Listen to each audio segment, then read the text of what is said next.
Kalian lihat nggak berita ini? Pejabat Kementerian KPK kena tangkap gara-gara ngeliat dana bansos Covid dulu.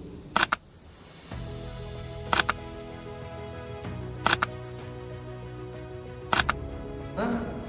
Bansos yang buat waktu pandemi untuk rakyat? Tega banget. Itu baru yang ketahuan Pak, belum lagi yang belum ketahuan. Korupsi kok nggak sehabis ya dari desa kan duitnya tetap sama. Nah, makanya itu korupsi itu digolongkan dengan kejahatan yang luar biasa. Makanya dibuat KPK untuk nanganin kayak gini. Tapi kok masih berlanjutan terus ya Gus? Padahal kan hukumannya udah berat. Nah, itu masalahnya. Hukum itu mungkin bergerak setelah kejadian, setelah ada yang dirugikan.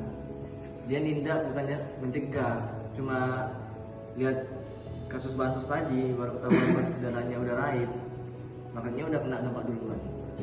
Nanti kita cuma ngandelin hukum dong. Ngomong udah dari awal. Jujur aku jadi ingat waktu dari SMA. Banyak banget yang ngetek waktu ujian. Dan dianggap wajar aja sama kita semua waktu itu. Kita kan cuma mulai doang, karena korupsi miliaran. Nah, justru itu ya. Ngetek itu kelihatan sepele. Persis ngambil sesuatu yang bukan hak kita dengan cara curang. Cuma beda skala doang. KPK sendiri sampai bikin 9 nilai integritas yang diajarin dari SD. Salah satunya soal kejujuran versi. Berarti dari kecil udah biasa curang dikit-dikit. Dia nggak kaget kalau udah besar jadi berani korupsi gede-gedean. Nah, itu maksudku. Korupsi besar itu biasanya berakar dari kebiasaan kecil yang dibiarkan sejak sekolah. Kalau kata aku sih, ujungnya balik lagi ke hati masing-masing orang. Yang bulan lalu aku bantu bibi aku ngurus dokumen di kelurahan. Terus ada yang nawari amplop terima kasih ke petugasnya. Terus diambil. Enggak, tugasnya menolak halus. Katanya nggak enak sama Tuhan. Kalau diambil bukan haknya. Kalau nggak ada yang lihat sekalipun. Nah, itu baru jujur beneran, bukan jujur karena ketahuan. Iya, semua agama juga sepakat.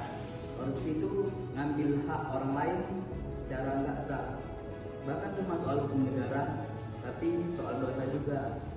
Kalau iman kita kuat, harusnya sebelum hukum sempat ditangkap. Tapi nurani udah nolak duluan. Kalau ngomongin itu aku juga sudah sering ngalami. Pas ngurus SIM kemarin ada calo yang bilang kalau mau cepat atau mau ribet, kalau mau cepat bikin tambahan. Dan orang-orang di sekitar situ udah biasa dengan hal-hal seperti itu. Itu udah kayak jadi budaya ya. Uang bikin biar cepat. Itu masalahnya. Kalau kita anggap itu wajar, sama aja kita muncul budaya korupsi kecil-kecilan. Padahal dampaknya itu sangat besar. Duit yang harusnya buat layanan publik malah bocor ke oknum. Yang miskin makin susah dan yang kaya makin lewat jalan lintas. Tapi bukan soal gede doang yang salah.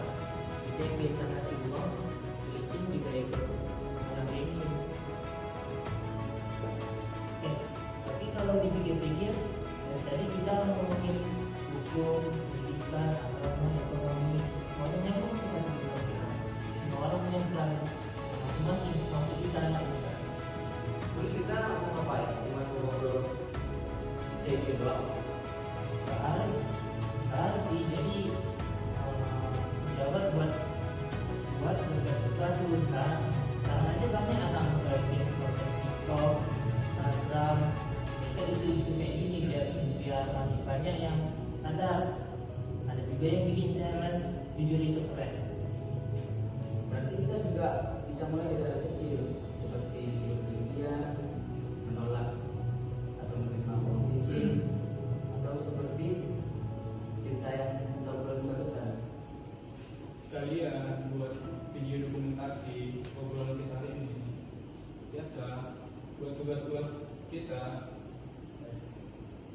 Serius juga sih idenya, biar orang lain yang nonton ikut mikir kayak kita barusan.